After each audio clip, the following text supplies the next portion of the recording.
내 자신이 어떤 사람이었는지, 그리고 우리 민족이 어떤 민족이었는지 이걸 잊어버리고 살아서 문제가 됩니다.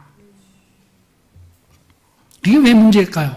그게 왜 문제냐면은 요새 뭐 아까 오전에 우리 집사님 기도하는 가운데 미국과 중국 갈등, 뭐 국제 정세, 한국과 일본, 그리고 남북 관계, 뭐 이런 국제 정세에 흘러가는 것들을 우리 그리스도인들, 우리 믿는 사람들도 잘 파악을 해야 됩니다.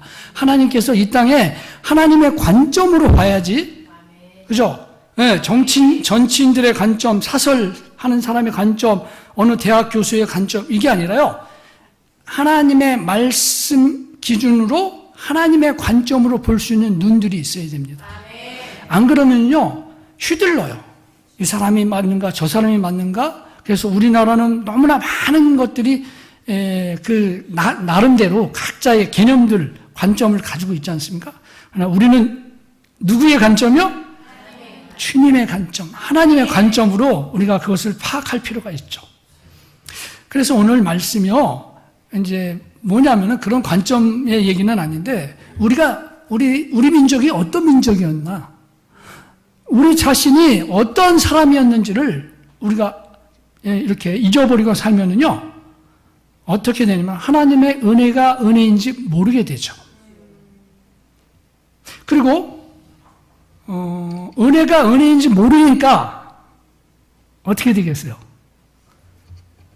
하나님과 가까워질까요? 멀어질까요? 멀어지죠. 은혜가 은혜인지 모르면은요, 멀어지게 돼 있습니다. 그리고 멀어지면은 무슨 일이 벌어지면요, 교만해져요. 왜요? 하나님을 알지 못하는 그 자체가 교만이거든요. 하나님을 모르면 교만이에요. 하나님 믿지 않는 게 교만이죠. 모른다는 것보다 믿지 않으면. 근데 하나님을 믿다가 멀어지면 점점 교만이 내가 원하지 않아도 찾아옵니다. 그리고 교만해지다 보면 무슨 생활을 해요? 하나님의 말씀 중심이 아닌 하나님의 말씀에서 벗어나 불순종이라고 하죠. 불순종의 삶을 살게 됩니다. 내가 그렇게 살고 싶어서 이제부터 난 불순종해야지 사는 게 아니라요, 그렇게 교만이 오면 불순종으로 이어져요. 불순종의 사람이 되고 불순종의 민족이 되는 거죠. 이제 그걸 어디서 찾을 수 있습니까? 여러분들 성경 읽으면서 구약 성경 읽기가 굉장히 어려운데 전체적으로 구약 성경을 읽어보면요, 뭐가 문제예요? 제일 문제가 우상숭배고 불순종의 문제잖아요. 그죠? 이 성경 전체 구약에 흘러가는. 그러면 여러분들 이스라엘 민족이 왜 그랬을까요? 이스라엘 민족 중에 여러분들 아주 늘 많이 이렇게 성경에서 접하는, 설교 말씀에도 접하는 사건이 뭐예요? 애굽의 종살이 사건. 그죠? 이스라엘 백성들이요, 애굽에 400년 이상 종살이로 있던 적이 있잖아요. 그런데 그 소망이 없던 상태에서 그들이 종살이에 너무나도 많은 그 노동 착취와 압제에 의해서 부르짖고 있었습니다. 성경에 그렇게 나와요. 네, 이 민족이 부르짖었다. 그런데 하나님께서 그 소리를 들으시고 소망이 없었어요. 부르짖어도 누군가 일방적으로 가서 건져주지 않으면 그 부르짖음이 메아리 쳐서 아무것도 나타나지 않는 그때, 오늘 제가 설교만, 소망이 없던 그 상태에서 하나님께서 그들의 소리를 뭐 했다고요? 들으셨다. 들으시고, 그리고 뭐 하셨어요? 이제 모세라는 하나님의 사람을 보내셔서 그곳에서 탈출해서 건져주셨잖아요. 종 상태에서 끝내고 이제는 하나님이 약속하신 그것을 하나님이 약속대로 지키셨어요. 그런데 나와 보니 금방 약속된 그 하나님의 그 소망 없던 민족을 그냥 금방 보내면요, 오합지졸이잖아요. 그래서 무슨 일들이 있었어요? 40년의 광야에서 그들을 다 다루시고 훈련시키셨죠. 40년 동안에 이스라엘 백성들을 딱 단어 중에 두 단어로 이렇게 말하면 뭘 것 같아요? 40년 동안 이스라엘 백성들이 원망과 불평입니다. 원망과 불평. 그죠? 그러니까 하나님께서 종되었던 자기들이 너무나도 그 압제와 엄청난 고된 노동에 시달려서 건져줬더니 이스라엘 백성들이 광야에, 우리를 광야에서 죽게 하는구나, 물이 없다, 고기 없다. 여러분들은 어떠세요? 살면서 예수 믿고 나서 그렇게 살잖아요, 우리가. 아니라고 그러시면, 이거 말이 잘 안 통하는데? 더 이상 아니라 그러면. 그런데 하여튼가, 그렇잖아요. 그러니까 원망과 불평의 그 민족들, 그 사람들을 데리고 모세가 40년을 광야에서 하나님이 불기둥과 기름기둥과 수많은 먹이시고 마시게 하시고 그리고 보호막을 치셔서 보호하시고 거기서 살려두셨죠. 살려두신 거예요. 그리고 살려두셔서 결국은 어떻게 됐어요? 가나안 땅으로 들어가도록 그 모든 문들을 또 하나님이 전쟁에 승리하게 하시고 또 그들을 법이 없는 자들을 법을 주시고 그리고 그들이 예배할 곳을 못 찾으니까 예배하는 성막과 해막과 성막을 두시고 하나님 중심의 삶을 뭘로요? 요새 말하면 교회를 보여주신 거죠. 광야의 교회를 불기둥과 기름기둥이 교회를 보호하는 거라면 해막을 중심으로 하나님을 중심으로 살라고 하는 교회가 그곳에서 지금 그러면 이 시대에는 뭐예요? 이제 우리가 말하는 이러한 지금의 지역교회든지 하나님의 이런 유형교회든지 이러한 교회들을 두신 이유가 오늘 아침에 목사님 교회의 기능을 말씀하셨어요. 그런 거죠. 하나님 중심으로 사는 것이 어디에서 가서 볼 수 있느냐? 교회죠. 본질적인 교회 말이죠. 그런데 지금은 불기둥이 안 보이고 구름기둥이 안 보이고 하나님이 임재하시는 지성소와 또한 성소가 안 보이지만 예수 그리스도로 말미암아 그것들이 다 열려지고 그것들이 우리한테 앞에 온전하게 펼쳐진 것이 그리스도의 십자가의 그 놀라운 구원의 역사로 인하여 진정한 교회가 이 땅에 믿음의 사람들 앞에 펼쳐진 겁니다. 주어진 거죠. 그래서 우리는 담대하게 예수 그리스도로 말미암아 지성소가 아닌 그 하나님 면전에 그 앞에 나아가 기도하고 그리고 예배하고 그리고 찬양하고 그분을 경외하는 법들을 배우게 되는 것입니다. 그러니까 이제 이런 건데 이스라엘 백성들이 그것을 잊어버리고요. 어떻게 했습니까? 이제 이렇게 이스라엘이 백성으로 이렇게 구성을 했지만 나라가 될 때까지 이렇게 많은 구원과 훈련과 40년에 그리고 전쟁에서 이겨서 가나안 땅을 점령하고 차지하게 하신 다음에 나라가 이루어졌죠. 그죠? 이렇게 했는데 이 사람들이 뭐가 문제예요? 애굽에 종살았던 자신들의 과거를 잃어버리고 그래서 여러분들 오전에도 목사님 설교하실 때 유월절을 지키라 그랬잖아요. 그걸 기억하라는 거예요. 7.7절을 지키라면 너희들이 뭡니까? 너희들이 어떻게 이렇게 수확을 해가지고 하나님께서 은혜를 주셔가지고 너희가 수확한 그 광야 생활에 그 고된 것들을 끝내고 하나님이 너희들 약속의 땅을 주신 것을 기억하라고 하는 유월절과 무교절과 7.7절과 그죠? 이러한 절기를 중요한 3대 절기뿐만 아니라 5대 절기를 주심으로 이걸 다 기억하면서 잊어버리지 말라는 뜻 아닙니까? 근데 이들이 그걸 잊어버리고 뭘 원했습니까? 왕을 원했잖아요. 하나님만이 왕이신데 그들의 하나님 나라를 이스라엘 백성 통해서 보여주고 열방, 만국 그 주변의 나라에 하나님이 하나님 되심을 나타내려고 하는데 이들은 하나님이 왕이 아닌 사람의 왕을 주변 나라 국가에서 사람으로 왕을 세우니까 이거 괜찮네? 조직적이고 아주 굉장히 뭔가 힘이 있고 사람들은 우리 이 오합지졸인 이 이스라엘 나라하고 다르네? 하니까 왕을 하나님 중심의 정치가 아니라 사람 중심의 정치를 원했던 것들이 이 이스라엘 사람들이 원했던 거 아닙니까? 이게 문제죠. 이게 문제입니다. 그러나 하나님이 그걸 어떻게 허용하셨잖아요. 허용하셔서 1대 왕이 누구죠? 역시 앞에 앉아 계시니. 네, 사울이죠. 2대 왕은 그 유명한 다윗. 그리고 3대 왕은 솔로몬이 문제잖아요. 솔로몬 시대부터 어떤 일이 벌어졌어요? 이방 수많은 나라의 사람들과 혼인 관계로 인하여 평화를 유지했지만 뭐가 깨졌어요? 하나님을 온전히 한 분만 섬기는 게 깨져버렸어요. 왜? 결혼하면서 수많은 온갖 신들을 다 허용하고 들어오게 했잖아요.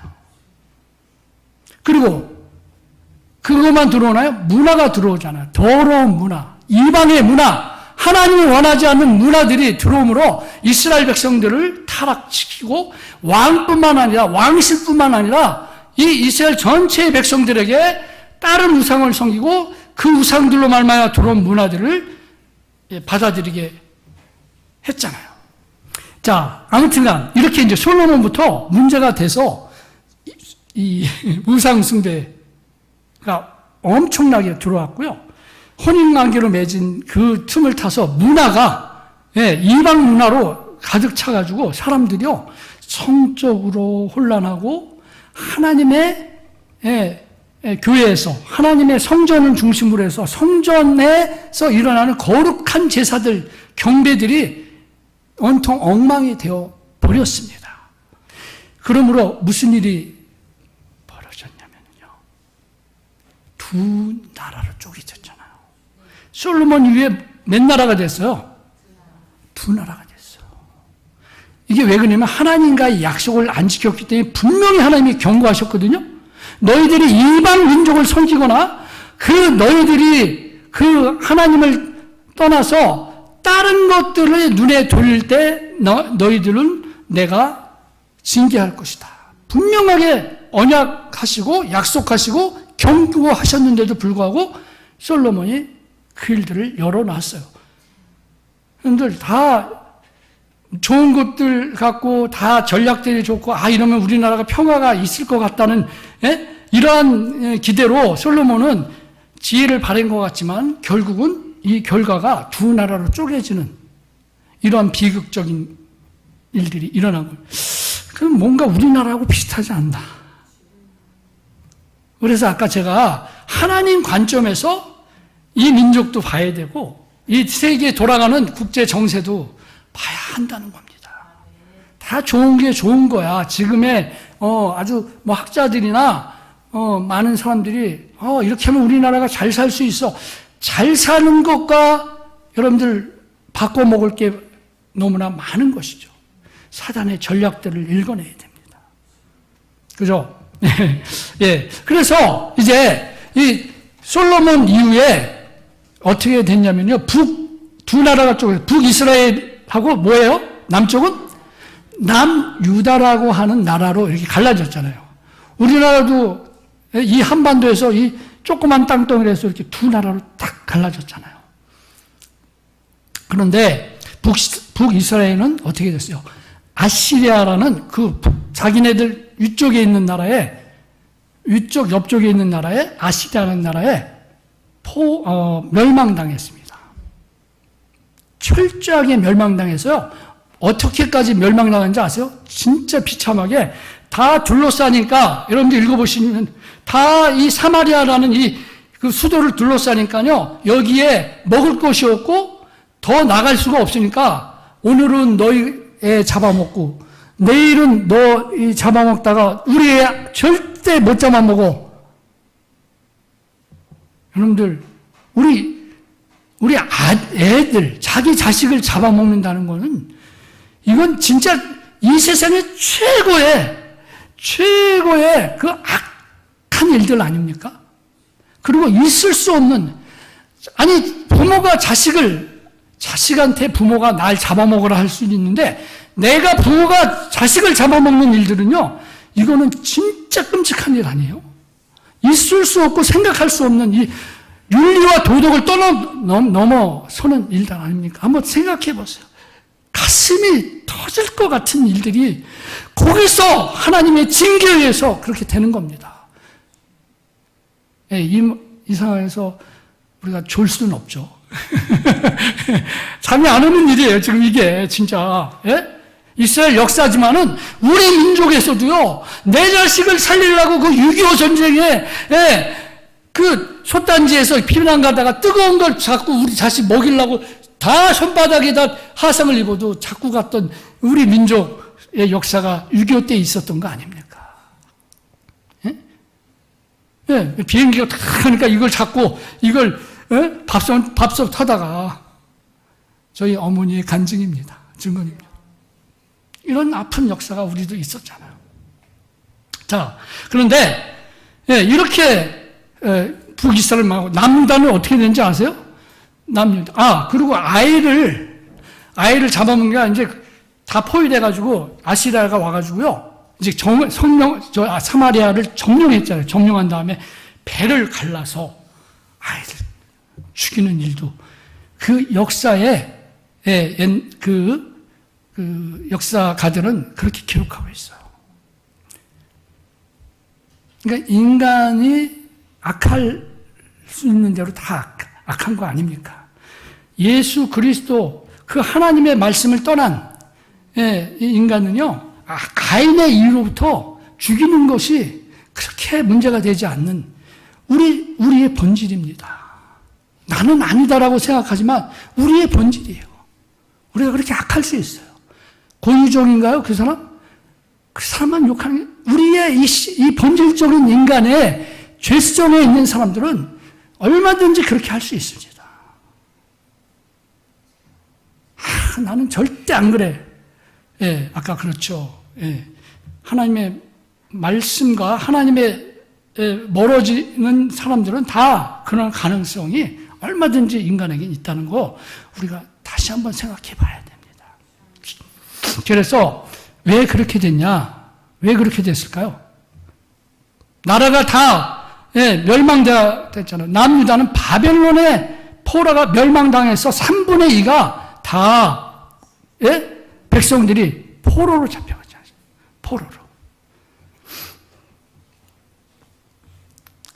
이게 왜 아니야? 자기 자신이 어떤 자들이었고 우리 민족이 어떤 상태에서 구원받았는지에 대하여 하나님을 잊어버리고 하나님의 은혜에 떠나서 그 상태를 잊어버리고 사니까 자기들이 어떤 과거의 사람들인가, 종이었던가, 우리가 어떻게 이민족의 나라를 형성했는데 하나님을 왕으로 섬기지 않고 잊어버린 이 결과입니다.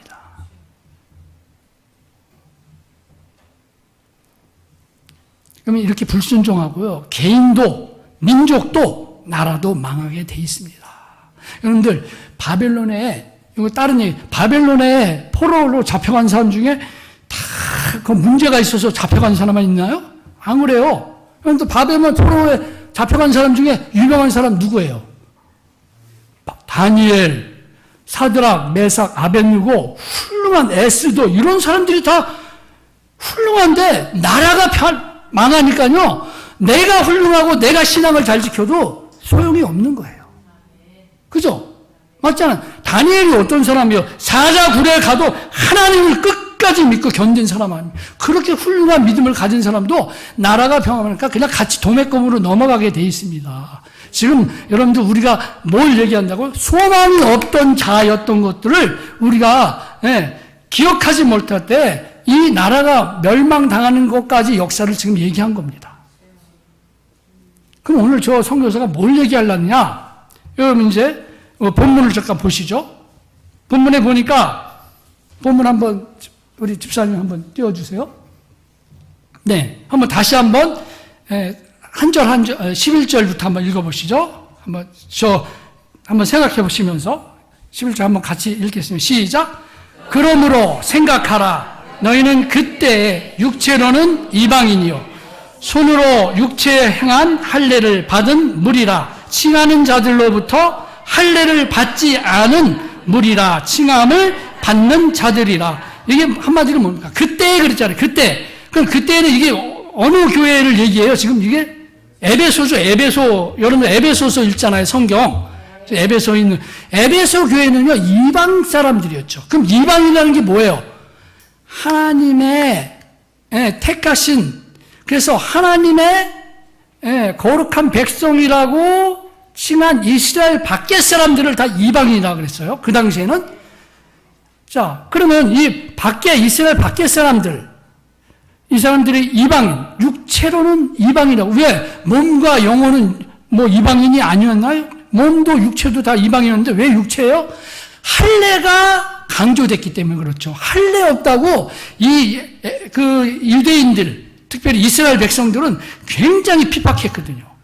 할례가 없다고. 그러니까 이제 사도 바울이 너희들 유대인들이 너희들 보러 몸이 할례를 안 받았기 때문에 너희는 몸도 이방인이고 영혼은 뭐 물론이고 이렇게 얘기하지, 이런 뜻이에요. 몸과 영혼이 전부 다. 그러나 육체를 강조해서 지금 여기 설명한 겁니다. 강조하기 위해서. 그리고 할례도 마찬가지예요. 할례 뒤에서 마찬가지예요. 너희들은 할례 받은 사람들이 보기에는 너희는 뭐 할례 받았다 못 받았다? 못 받은 사람들이다. 너희는 할례하고 상관없던 사람들이다. 자, 이렇게 두 가지 이방 할례에 대한 것들은 너희들은 전혀 상관이 없는. 그럼 우리는 어땠어요? 우리도 마찬가지죠. 이민족은 더한 것이죠. 그 이웃나라의 에베소 교회인데. 자, 그럼 그다음에 12절도 한번 보세요. 그때 그리스도 밖에 있었고 이스라엘 나라 밖의 사람이라 약속의 언약들에 대하여는 외인이요 세상에서는 소망이 없고 하나님도 없는 자이더니. 자, 11절에도 그때 그랬죠. 12절에서도 그때 그랬어요. 그럼 그때가 언제입니까? 마찬가지죠. 너희들이 하나님이 없는, 하나님을 알 수도 없고 하나님을 믿지도 못하는 그때, 하나님을 받아들이지 않던 그때에 너희는 어디 밖에 있었다고? 그리스도 밖에 있었다. 자, 왜 갑자기 그리스도가 나와요? 왜요? 그리스도 모든 할례나 유대인들이 말하는 할례를 안 받고 또 유대인들이 말하는 너희들은 성전도 없고 이런 모든 것을 다 뛰어넘어 이제 그리스도 밖에 없는 것이 너희들이었다 하는 의미는요, 영적으로 그리스도가 이제 중시다 이런 뜻입니다. 아멘. 그리스도 예수 안에 있는 것들이 진짜다 이것이 12절에 나오는 거예요. 그런데 예수가 없으면요 모든 것을 초월해서 다 요새 가짜 뉴스처럼 가짜입니다. 어떤 믿음의 체제도요 예수 밖에 있는 건 다 가짜예요. 이게 그래서 갑자기 그리스도 밖에 있었다 이런 뜻입니다. 자, 이스라엘 나라 밖에 사람이죠, 그죠? 이 사람들이 이스라엘 백성이 아니었잖아요. 에베소 교회가, 에베소라는 데가요 이스라엘 사람. 우리는 어땠어요? 우리도 마찬가지죠. 우리는 그리스도고 하나님이고 그런 민족이 아니에요. 우리는 그런 민족이 아니었습니다. 그리고 약속에 대해서는 뭐예요? 외인이다. 이것도 외인이다 똑같은 얘기, 밖에 사람이다 이거예요. 너희들은 하나님의 언약, 율례, 율법 이런 것들하고는 전혀 관계가 없었던 자들인데 언약, 약속에 대한 것들은 너희들이 적용받을 수 있는 민족이 아니었어. 니들 그런 사람들이 아니었다는 것을 생각해 보라는 거죠. 그리고 여기서 중요한 거, 세상에 뭐가 없어요? 뭐가 없다고요? 자, 그러면 세상에 소망이 없다는 뜻이 뭘까요? 여기 앞에 우리 자매님 아주 똑똑하게 생겼는데 세상에 소망이 없다는 게 무슨 뜻 같아요? 네. 모르면 모른다고 빨리 얘기해 주지. 하나님 없는 거? 하나님 없다고 소망이 없나요? 아니죠. 결론적으로 말하는데, 결론은 맞는데, 소망이 없다는 것은, 영생을 얻는 방법을 모른다는 거예요. 영원한 생명을 얻는 방법을 모르니까 소망이 없는 거죠. 우리 아까 그랬지. 부활이 모르니까 영생을 누릴 수 못하고 천국이 뭔지 진정으로 들어가는, 천국 들어가는 방법을 모른다는 거예요. 그게 소망이 진짜 없는 거죠. 여러분들, 이 세상의 소망과의 기준하고 다른 겁니다. 이 세상의 소망은 뭐예요? 내 자식 잘 되고, 내 손주, 사진만 들어봐도 시간제 모르고 가는 이 손주 잘 되는 거, 이거가 소망이고, 그래도 뭔가 이 세상에서 좀 팩트를 쌓아가지고 우리 아들이 잘 되면 내가 훌륭하게 보이고, 우리 손주가 잘 되면 내가 더 높아지고, 이런 것이 소망이 될 수 있고, 내가 몇 평짜리, 내가 그래도 어느 정도 뭔가 이 세상에 성공할 수 있는 것을 내놓는 것을 소망으로 보는 사람들이 이 세상에는 기준이 많잖아요. 맞죠? 저도 우리 애들이, 제가 저 고속버스 터미널에서, 시간이 너무 많아가지고 네, 고속버스 터미널에서 이제 이렇게 원주 올라고 문막 차 앉아서 딱 기다리는데요. 뒤에서 아마 여기 우리 권사님 나이 또래 연세가 60에서 70 사이 되신 분들이 세 분이 앉아가지고 막 손주 얘기하고, 그리고 막 뭐 얘기를 막 해요. 가만히 제가 듣고 싶어서 그냥 들리는데 어떻게. 들었더니 막 그런 얘기예요. 우리 애가 그래도 서울대학 갔잖아. 네 아들 연세대 갔지? 네 손주? 막 이러면서 손주 얘기를 하는 거예요. 그러면서 우리 아들이 그래도 걔 미국 보내려고 지금 열심히 해가지고 미국 갔잖아. 뭐 이러면서 막 은근히 세 분이서 막 손주 자랑을 하는데, 진짜 훌륭한 분들이네, 이렇게. 그래요. 그러니까 그분들이 예수를 믿는지 안 믿는지, 여러분들은, 우리는 자랑하지 마십시오. 손주 자랑하고 싶고, 아들 자랑하고 싶고, 내가 어디 사는지, 또 요새는 교회도 자랑하더라고요. 내가 큰 교회, 이런 교회 다녀. 그래서 그것이 꼭 삼성, LG 이런 뭐 회사처럼, 나는 뭐 서울에 무슨 교회 다녀, 무슨 교회, 자랑이 아니에요. 그 교회는 그 교회대로 하나님의 사명이 있고, 여기 문막평화교회는 문막평화교회로, 이 교회에서 하나님이 내게 신앙생활, 하나님 말씀 중심으로 예수 그리스도의 그 놀라우신 능력을 덧입어 성령의 충만함을 가지고 살아가는 그 신앙의 경륜이 있고 신앙의 그 장소가 있는 거예요. 그게 무슨 자랑거리예요. 거기 가서도 예수 제대로 안 믿으면 파이라. 진짜예요. 저희 친구들도 큰 교회 뭐 이렇게 좀 담임 목사도 있고 이렇게 그렇습니다만, 저는 저 나름대로 하나님이 주신 사명이 있고, 그 친구는 그 친구들, 이런 자기 정체성을 흔들리니까 자랑하지 마십시오. 여기서 이렇게 자랑이 여기까지 딱 나오면은, 내가 십자가만 자랑해야지. 아멘? 십자가만 자랑해야지. 만나도 십자가 예수 얘기해야지. 그냥 뭐 이렇게 예수 믿는 분들도 뭐 자식 뭐 그다음에 뭐 이런 다른 얘기, 만나면 뭐 너 갯돈 탔냐, 뭐 이번에 뭐 적금 타서 뭐 했냐, 뭐 이런 얘기는 할 수는 있지만 그렇게 크게 많이 얘기하지 마시죠. 우리 믿는 사람들의 권위는 어디로부터 나와요? 성령의 말하게 하심에 따라 말하는 거. 이게 진정한 권위죠. 우리가 항상 기뻐하라, 쉬지 말고 뭐 하라고요? 기도하라. 이제 그런 얘기 들으니까 제가 절로 기도가 나오잖아요. 저분들이 예수를 믿는지 안 믿는지 몰라도, 하나님, 덕을 세우는 말을 서로 해서 서로 간에 경쟁하지 말게 해주십시오. 이게 쉬지 말고 기도하라는 거 아닙니까? 그죠? 기도라는 게 우리 그래요. 다 어떤 분이 교회에서 힘들어 하면은 내가 도와줄 수 없어서 기도 함께 해주는 게 진짜 쉬지 말고 기도하는 거 아니겠습니까? 그렇습니다. 자, 이거 너무 오래. 자, 그래서 지금 6가지의 옛날 너희들 기억하라 이거죠. 이 생각하라 이겁니다.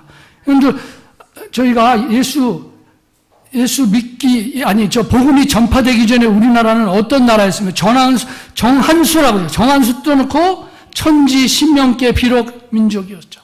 금과 철과 돌과 나무로 우상 만들고 거기서 엎드려 복을 빌었던 민족이에요.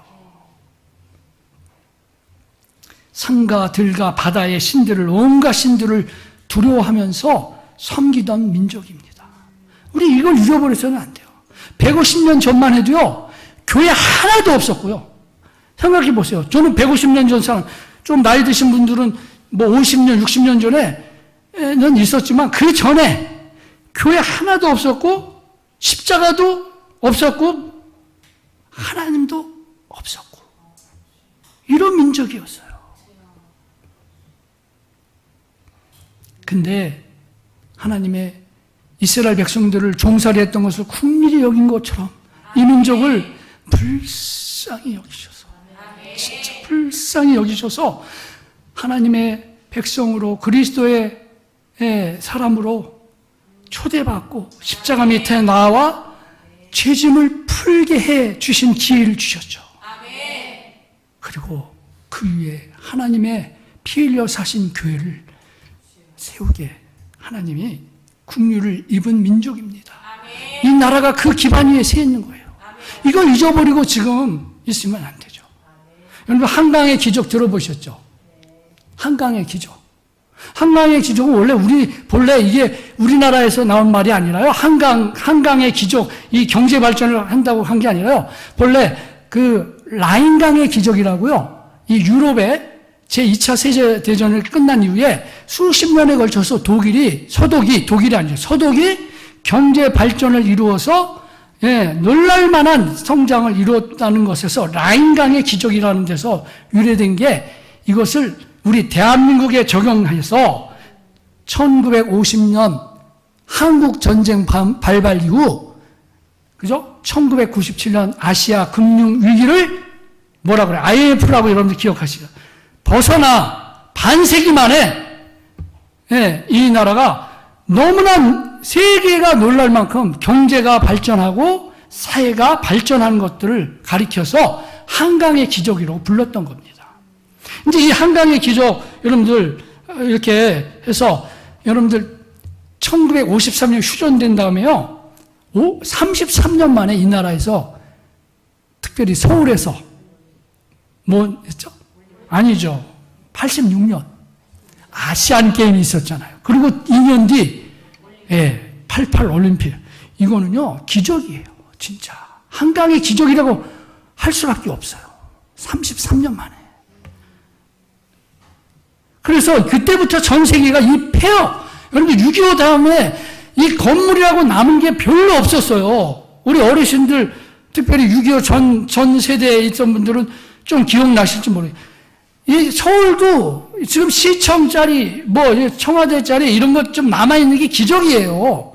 왜? 자기들 이제 군부 이렇게 쓰려고 남겨뒀지, 그거 다 부시죠. 다 그냥 폭파하고, 모든 것이 제대로 세워놓은 건물이 없었을 정도로 폐허 중에 폐허였던 나라가 33년 만에 우리가 지금 말로 들어서 그렇죠. 그 엄청난 속도로 이 나라가 아시안 게임 올림픽 할 정도로 아무나 아시안 게임하고 올림픽 하지 않습니다. 이건 전적인 뭔가 누군가 도와준 거예요. 누가? 하나님이 도와주셨다고 할 수밖에 없어요. 그래서 우리나라가 잘나서 그런 게 아니라는 거예요, 지금. 우리나라가 뭔가, 역량이 높은 민족이라서 그런 게 아니라는 것을 여러분들이 꼭 기억하셔야 됩니다. 이거를 갖다 잘못 알아가지고 교만해서 하나님께 불순종하는 나라가 지금 되고 있잖아요. 이게 문제예요.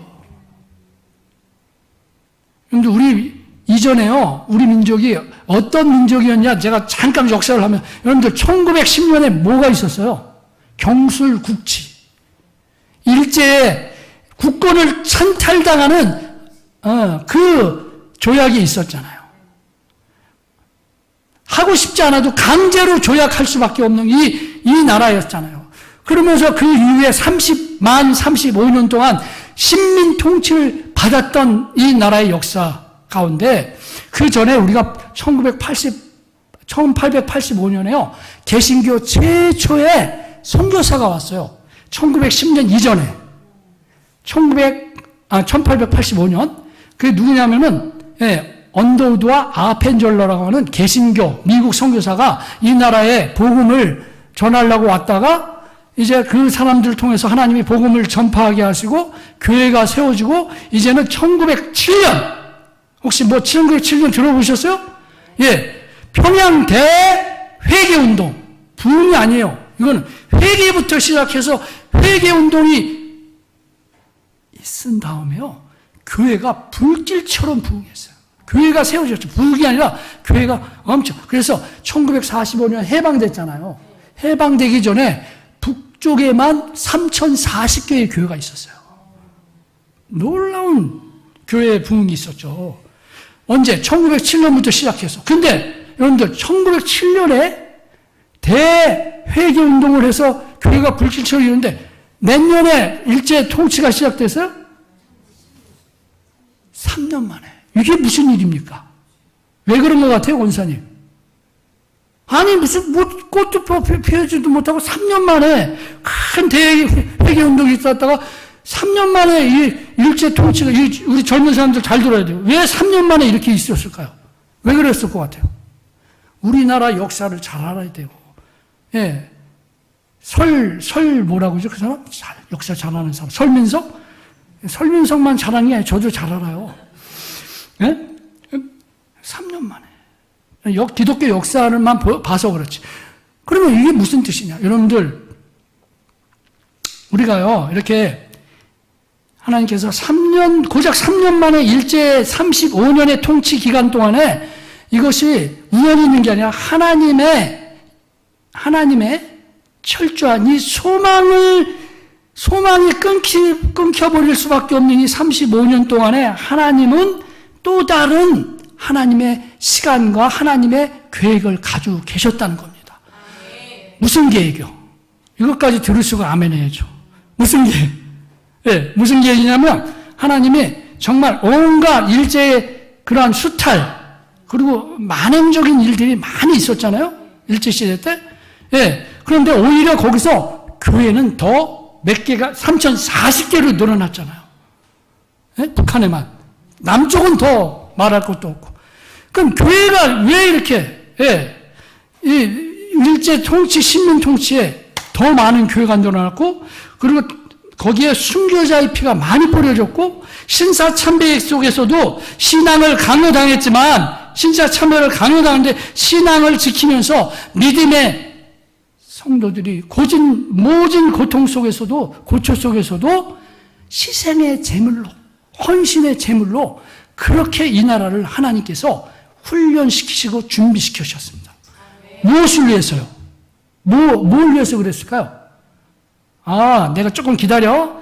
86년에 내가 아시안 게임 열려줄게. 이래서 아니란 말이죠. 복음 사명의 그것을 감당하도록 하는 거죠. 이스라엘 백성들이 바벨론 포로로 잡혀가고 또 아시라에게 패망해서 포로로 됐는데 다시 귀환하면서 내가 하나님됨을 너희 민족을 통해서 다시 이 다른 만방에 내가 알리겠다 해서 회복시켜 준 거 아닙니까? 그와 같이 이 35년 동안의 식민 통치 아래서도 그걸 준비시키신 거예요. 이걸 잃어버리면 안 돼요. 자, 그래서 여러분들 어떻게 됐습니까? 이제 1945년 하나님이 이제 됐다. 그만하면 됐다 그러고 해방시켰죠. 할렐루야. 그죠? 너무 감사한 일이죠? 그런데 여러분들 45년에 했는데 고작 5년 만에 무슨 일이 또 벌어졌어요? 이 나라의 이 역사는 이게 뭡니까 이게? 이게 왜 이런 잘 생각해 봐야 돼요. 우리 20대, 10대 이 민족의 역사를 모르면은요, 우리가 지금 살아가는 이 현실이 지금 그냥 온 게 아니잖아요. 그냥 온 게 아니에요. 기독교 역사도 마찬가지고, 그냥 이 교회가 세워진 게 아니란 말이죠. 6.25로 인하여 아까도 다 폐허로 되었던 데를 하나님이 다시 이 민족에게 그 엄청난 민족 상장의 미국을 한국전쟁을 발발하셔서 이제 이 민족에게 더 분명한 하나님의 복음 전파의 사명을 확실하게 감당하도록 또 보여주시고 또 보여주시고 또 확인시켜 주시는 겁니다. 너희들 이래도 소망이 없는 이 민족에게 내가 이렇게 은혜를 붓고 또 부어서 너희를 여기까지 이렇게 했는데 너희들이 그 내가 원하는 하나님이 하나님 되시고 하나님만이 이 땅의 소망이고 예수가 전부다라는 것을 보여줄 이 민족이 너희들이라고 하는 것들을 그렇게 확인시켜 주시고 이 130년의 이 역사 속에 우리가 이해할 수 없는 아픔 속에 고통 속에 너무나도 이 역사가 있지 않았으면 좋았을 뻔했다라는 생각까지 들 정도로 이 아픈 역사를 주시면서 하나님이 하신 작업이 뭐예요? 너희들은 복음 전파의 사명 분명하게 내가 준비시키고 분명하게 이 소망 없는 민족들을 내가 일으켰다. 교회를 내가 일으켰다. 할렐루야. 이 민족은 복받은 나라예요. 아픔이 있었고 고통이 있었고 너무나도 정말 지금까지도 아직도 남북이 갈라져 있지만 이거 놓치면은 이 나라는 북아시아와 바벨론의 포로로 자체 망하게 돼 있어요. 오전에 말씀한 것처럼 불충성의 종들로 밖에서 슬피 울며 이를 갈게 되는 그런 날이 있을 거예요. 이거는 제 얘기가 아니라 바로 성경에 이스라엘 민족의 역사를 봐도 그렇고요. 우리나라가 지금 당한 이게 또 그런 일들이 있어서는 안 되지만 하나님이 원하시는 그 삶을 살아내지 못하고 이것들을 잊어버리고 망각할 때는 그런 비극이 또 없으라는 법이 없는 거예요. 이거는 남과 북의 누구 편이다, 무슨 정치다 이런 문제가 아닙니다. 하나님의 관점에서 우리가 이걸 잘 읽어내야죠. 여러분들 이제 제 말씀을 결론을 맺겠습니다. 여러분들 우리는 소망이 없었던 그때를 여러분들 잊어서는 안 됩니다. 하나님이 왜 이 나라를 보존하시고 이 민족에게 주신 사명이 뭔지를 망각할 때는요 언제든지 하나님이 치십니다. 참 안타깝게도 지금 한국교회 교회의 사명 교회의 임무, 교회가 가지 말아야 될 길들이 너무나도 지금 안타깝게 일어나는 교회들이 많이 있습니다. 주일학교가 없어지잖아요. 애를 안 낳아서도 문제지만 이 한국교회 안에, 교회 안에 담아야 될 것을 담지 못하고 만몬주의와 인본주의와 이기주의 신앙에 빠져서 이렇게 세상을 향하여 교회가 불신의 대상이 되어진 이러한 일들이 지금 이스라엘에 이렇게까지 있는 적이 없어요. 교회사에서, 한국교회사에서. 더 이상 세상을 정화시켜야 되는데 교회를 정화시키라고 하는. 그래서 여러분들 어떻게 하셨어요? 예수님이요 돌아가시기 전에 채찍을 만들어서 정화시키셨죠? 소와 양을 파는 자들, 돈 바꾸는 자들을 채찍을 해서 다 정화시키셨잖아요. 이 한국이 그럴 판이에요, 지금. 주님이 두고 못 보는 거야. 사랑하는 당신의 내가 그렇게 소망 없는 민족을 살려놓고 교회를 세웠는데 교회 중심으로 내가 일하고 싶고 내가 이 만방에 내 거룩한 이름을 드러내고 싶은데 교회가 그 일들을 감당하지 못하니까 이제는 하나님이 뭘 준비하실 수밖에 없어요. 채찍으로 교회를 정화시켜서 세상을 정화시키는 일들을 감당해야 되잖아요. 그 일들을 해내야 되잖아요. 하나님, 주님이 무슨 채찍을 드실지 모르겠어요. 정신 차려야 됩니다. 우리 문막평화교회가 그렇다고 전국에 박방에 무슨 큰 신문에다 내는 게 아니라요. 여기서 진정으로 하나님을 경외하는 것들을 분명하게 하시고 소망 없던 우리 민족과 나의 자신, 우리 가정, 내가 누구인지, 이 민족이 어떤 민족인지 기억하시고 하나님께 감사하면서 항상 기뻐하라, 쉬지 말고 기도하라, 범사에 감사하라는 이 믿음을 가지고 세상을 향하여 진정 교회가 무엇인지를 보여주는 거죠. 교회가 진정 무엇인지 보여주는 이 지역에서만이라도. 그래서 끝까지 견뎌내고 끝까지 그 일들을 감당해내는, 그래서 밖으로부터의 또 안으로부터의 모든 하나님을 믿지 못하게 하는 불신들을 제거하고 하나님의 교회의 기능을 제대로 감당하는 우리 문막 평화교회가 되기를 주의 이름으로 축원합니다. 축복합니다.